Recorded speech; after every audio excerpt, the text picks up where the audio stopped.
La campagne référendaire a débuté ce jour comme il a été prévu. Pour les partisans du oui, les responsables auprès du comité du soutien du oui ont opté pour le stade couvert de Mahamassen pour persuader les citoyens malagasy à voter pour le projet de constitution au référendum du 17 novembre prochain. Outre la présentation des généralités de ce projet de constitution à l'assistance, les responsables ont également soulevé les changements que pourrait amener l'adoption de ce projet à la nation malagasy, mais également au quotidien de tout citoyen. La plupart des grandes associations et partis politiques du pays ont marqué leur présence à ce premier jour de campagne. L'adoption du oui se présente comme la victoire du réel changement effectué dans le pays, ont cité tous ceux qui ont pris la parole et représente l'aboutissement de la lutte populaire suivie de la crise. Les directeurs de campagne ont été présentés ce jour, à savoir le docteur Amandea Manana Richard, chef de la région d'Andalchamangour, et Danji Amananour Augustin, conseiller spécial de la présidence. Des documents expliquant l'essence même de la Constitution ont été distribués à ceux qui étaient venus en cette première campagne du oui pour le projet de Constitution. La question qui s'adresse à la population malagasy est décisive et sur elle dépendra l'avenir de la nation à l'issue des différentes allocutions émanant de chaque personnalité qui a pris la parole.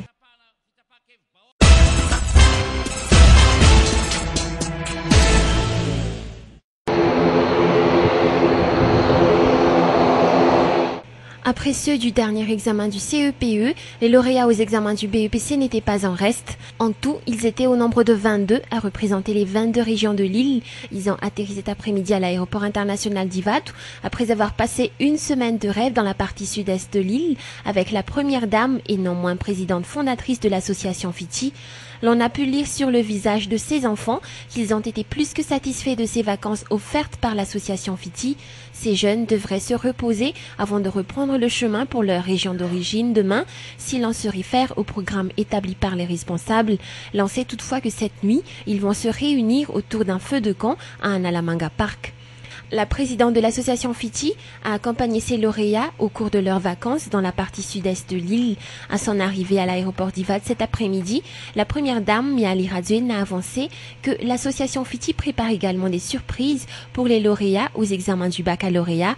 Ils sont au nombre de 28 au total à avoir obtenu la mention très bien aux derniers examens du baccalauréat, à bénéficier de cet élan de générosité de la part de l'association Fiti. L'on sait toutefois que toutes les régions ne seront pas représentée.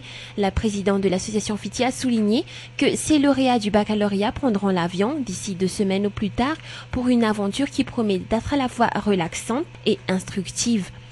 Rappelons que durant cette semaine de vacances prise à la charge par l'association Fiti, l'emploi du temps de ces enfants était chargé et plus qu'instructif. Arrivés mardi à la Ville du Soleil, dès le lendemain, ils ont entamé plusieurs visites, notamment la visite d'un centre de formation pour les pêcheurs traditionnels. Durant cette visite, la première dame n'a pas manqué de remercier les responsables de ce centre pour leur accueil.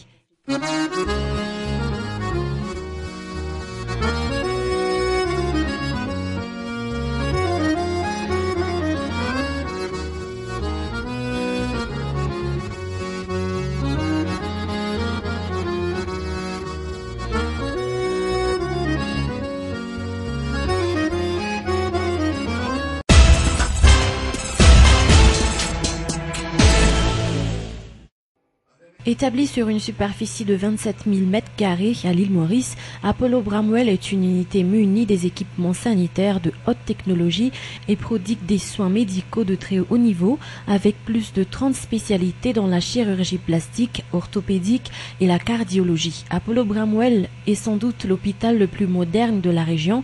Ce centre de santé offre des standards de soins et une diversité de technologies des plus élevées aux patients. Les équipements de très haut niveau de support technologique sont désormais à la portée des Mauriciens ainsi qu'aux étrangers. Introduite récemment au sein de l'hôpital, la chirurgie plastique attire déjà les Malgaches. Ils sont 3 patients venant de Madagascar à y être enregistrés, explique un responsable. L'on sait également que les Malgaches sont de plus en plus intéressés par la chirurgie plastique, même à travers des rencontres informelles. Mais les renseignements portent souvent sur les traitements des malformations. En outre, Apollo Bramwell reçoit régulièrement des patients en provenance de Madagascar pour plusieurs types d'interventions chirurgicales. Une 40aine de malades par mois y suivent des traitements. en prenant les vols commerciaux réguliers reliant les deux pays, tandis qu'une dizaine d'évacuations sanitaires ont été enregistrées depuis sa création. L'hôpital Apollo Bramwell mise surtout sur le tourisme médical, des équipements très sophistiqués pour un service de qualité internationale et selon des standards sans compromis, un niveau de service qui ne sera pas exclusivement réservé aux nantis. Apollo Bramwell accueille environ une centaine de patients étrangers par mois, notamment des Seychellois et des Malgaches, entre autres. Nous voulons surtout devenir un hôpital de référence pour la région de l'océan Indien. Nous attendons à ce que 50% de notre clientèle soit issue de la région, souligne le responsable.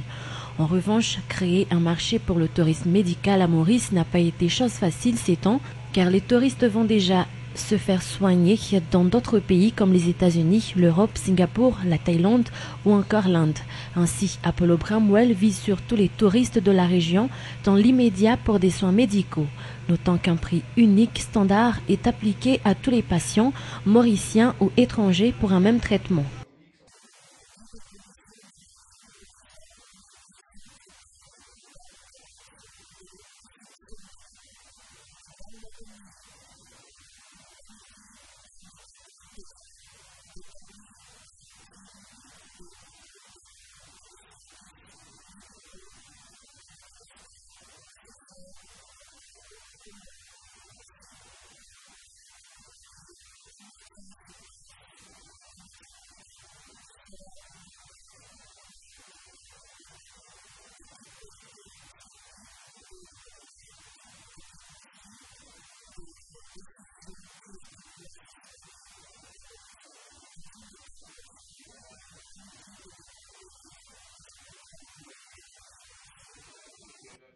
Par ailleurs, les responsables au sein de ce centre hospitalier de classe mondiale se lancent en ce moment dans une campagne de sensibilisation hors de la région. À cet effet, une séance de présentation de l'hôpital Apollo Bramwell a eu lieu hier soir à l'hôtel Carlton à Nuss, une cérémonie honorée par le ministre de la Santé publique, Radon Pascal.